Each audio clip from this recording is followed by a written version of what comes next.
Sabe aquele machucadinho no ânus, pequenininho e que não cicatriza nunca, mas dói pra caramba?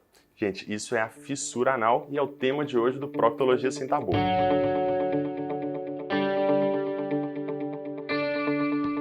Olá, me chamo Marcelo Werneck, se é a sua primeira vez aqui, lembra de se inscrever no canal e, gente, curte o vídeo, não custa nada, vocês me ajudam a fazer mais vídeos para vocês.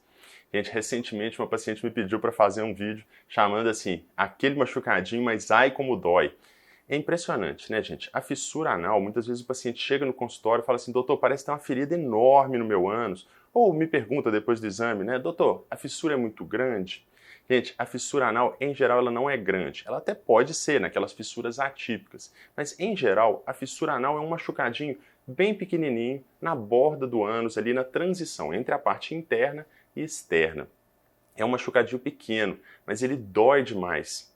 Por que ele dói tanto? Bem, vamos ver quais são as características da fissura que fazem ela ter essa dor toda.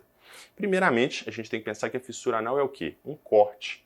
Um corte, gente, na maioria das vezes ele vai doer. É claro, as fissuras anais atípicas, elas podem não doer, isso é verdade. Mas na maioria das vezes a fissura anal dói. Inclusive a fissura atípica pode doer também.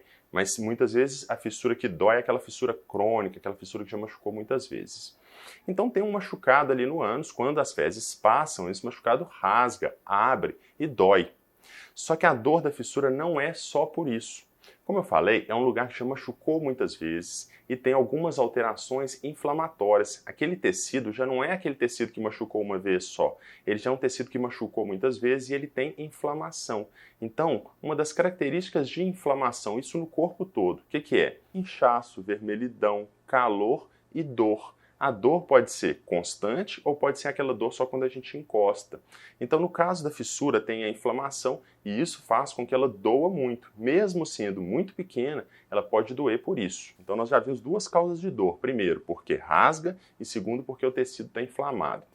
Mas não para por aí. Por que mais que a fissura dói? Porque ela causa a hipertonia do ânus.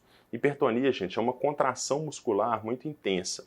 Quando a pessoa vai ao banheiro, aquele lugar dilata, passam as fezes, machuca e o lugar já está cronicamente inflamado, irritando a musculatura. Então o músculo vai responder como? Com uma hipertonia, como se fosse uma cãibra. Ele fica tenso, fechado ali durante várias horas. E é isso que causa aquela dor tão intensa que vai durar muitas horas. Então, muitas vezes, a queixa principal do paciente que tem fissura anal é uma dor não só na hora de ir ao banheiro, ou não dói na hora de ir ao banheiro, mas uma dor que começa depois e dura durante várias horas. E essa dor, depois de um tempo, ela vai cedendo, a musculatura vai se recuperando, vai relaxando. A pessoa, normalmente de noite, já não está sentindo dor, acorda de manhã bem. Aí vai ao banheiro, a dor começa novamente, a dor persiste por muitas horas. Tá, beleza, né? Então, sabemos aí as causas de dor, mas o que fazer? Gente, primeiramente nós temos que tratar essa fissura de forma adequada. A gente precisa de um intestino funcionando bem. O ideal é que a pessoa vá ao banheiro com fezes pastosas que não firam aquela região ali. Só que, em algumas pessoas, a fissura já está tão machucada, tão crônica, que mesmo com as fezes pastosas, vai doer e dói mesmo. Mas é muito importante esse primeiro passo. Por quê? Por mais que ele não resolva em todos os casos, ele é essencial para que cicatrize. Porque com as fezes duras, calibrosas, aquilo não vai cicatrizar, independente do tratamento. É muito comum a pessoa começar a usar a pomada e falar, doutor, essa pomada que você me passou não funciona. Mas o intestino também não está funcionando bem, não vai cicatrizar. Além disso, gente, em medicina é muito difícil um tratamento funcionar 100% das vezes, porque tem vários fatores envolvidos e os organismos biológicos são muito diferentes uns dos outros. Tem pessoas que respondem bem, tem pessoas que não. Para fissura anal, além desse cuidado, a gente vai usar muitas vezes pomadas. Existem várias opções de pomada, tipo de nitrato de isosorbida, a gente tem também a opção da nifedipina, o minoxidil, diltiazem. São várias opções de pomadas manipuladas que vão relaxar aquela musculatura, melhorar a circulação de sangue, melhorando a dor e ajudando a cicatrizar, associada àqueles cuidados do intestino. Além disso, gente, nós temos outra opção de procedimento, nesse caso um procedimento de consultório, mas que pode ser feito no bloco cirúrgico ou até associado à cirurgia, que seria a aplicação do Botox, a toxina botulínica, que a gente vai injetar no músculo do ânus, que é esse músculo que está tenso, que está contraído. Quando a gente injeta ali, o que o Botox faz? Da mesma forma que o Botox aplicado na testa, ele vai inibir a contração daquele músculo, lá no ânus ele faz a mesma coisa. Então, Botox no ânus, gente, não é com a finalidade estética, né? Seria para relaxamento da musculatura, para ajudar a cicatrizar. Já sei o que vocês vão perguntar, mas aplica, aí o músculo vai voltar a contrair de novo, vai ter que ficar aplicando e aplicando, recebendo agulhadas na região do ânus ali com frequência. Bem, não é bem assim. Na maioria das vezes, o que vai acontecer? Uma vez que a gente aplica o Botox, aquele músculo relaxa, melhora a circulação de sangue e a fissura cicatriza. Se a fissura cicatriza, ela não vai irritar o músculo de novo, então a hipertonia não volta.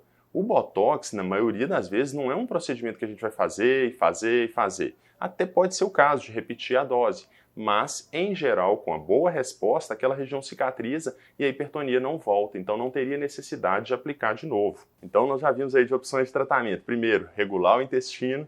Segundo, aplicação de pomadas. Terceiro, o uso do Botox. Só que nem todos os casos vão responder. É claro, tem casos que a gente vai aplicar o Botox, vai ter o relaxamento, mas infelizmente não vai ter a cicatrização. Nesse caso, gente, a gente vai progredir para a cirurgia. A cirurgia, nós temos algumas opções. Nós temos a opção de fazer a fissurectomia, que é a retirada da fissura, deixando uma ferida nova. Então a gente tirou uma fissura crônica, um tecido doente, que já não cicatrizava bem mais, e deixamos ali uma fissura nova, para cicatrizar bem. A maioria das fissuras agudas, ela cicatriza muito bem. Você sabia? A maioria, 99% das fissuras agudas, aquela que a pessoa teve ali uma vez na vida, elas cicatrizam bem. Então quando a gente tira o tecido doente, tem uma chance muito grande daquilo ali cicatrizar. Junto com essa fissurectomia, a gente tem a opção de fazer a esfincterotomia, ou seja, cortar uma pequena parte daquele músculo que está contraído para ele relaxar. Mas não é cortar o músculo todo, não é para causar incontinência, é para causar um relaxamento daquilo ali. A gente vai cortar, imagina o seguinte, 1/3 da espessura dele. Então a gente vai preservar 2/3 de um músculo que está muito tenso. É claro, gente, isso aí tem que ser feito com muito cuidado, tem que estudar bem o paciente, saber que tipo de paciente a gente está lidando, para a gente realmente não aumentar o risco de incontinência depois. É uma cirurgia muito segura, na grande maioria das vezes vai correr tudo bem, é claro, complicações podem acontecer, são raras, mas podem acontecer, e pode eventualmente também acontecer de não cicatrizar. Então a gente tirou aquela fissura, formou como se fosse uma fissura nova, mas uma fissura com características boas e eventualmente pode evoluir para uma fissura anal crônica novamente. Então, isso pode acontecer, é importante entender isso. Além disso, a gente tem que pensar o seguinte, gente, se não tem algum outro fator associado que está mantendo essa fissura. Por exemplo, a estenose do ânus, quando o ânus está fechado, não por contração da musculatura, mas por fibrose, por tecido de cicatriz, deixando a circunferência do ânus muito estreita e impedindo que as fezes passem. Então aquela região está sempre machucando de novo. Nesse caso, a cirurgia seria diferente. Na maioria das vezes o que a gente faz é isso, mas em algumas situações a gente pode precisar, inclusive, usar um retalho, levar um tecido novo ali para aumentar a circunferência do ânus e permitir a cicatrização.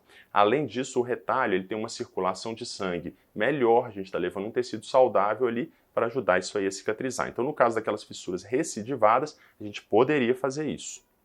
Então, nós vimos, gente, por que a fissura dói e nós vimos também como que é o tratamento dela.